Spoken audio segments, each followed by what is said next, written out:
Well, right now we're at RPC Superfos in Randers, Denmark.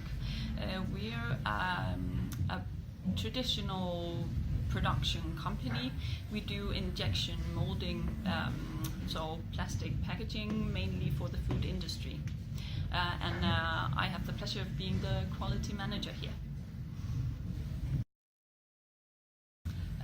Well, we use Gluu as our quality management system, but we also see Gluu as a good tool for optimizing our processes and for handling all our daily tasks.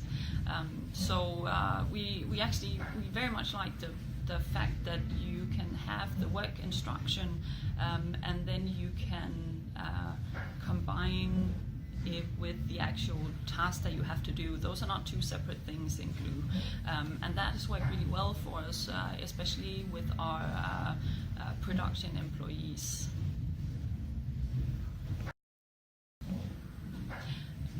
Well, going through the process of changing from one quality management system to another,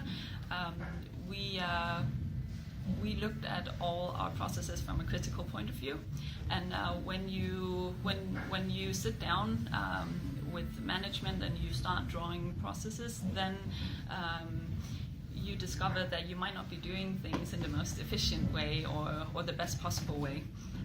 So we did quite a few revisions along the way to our processes and to individual work instructions as well. And of course, we also quite like the fact that we have now digitalized a big part of the company, which means a lot less registrations on paper, and that saves us a lot of time and hence money.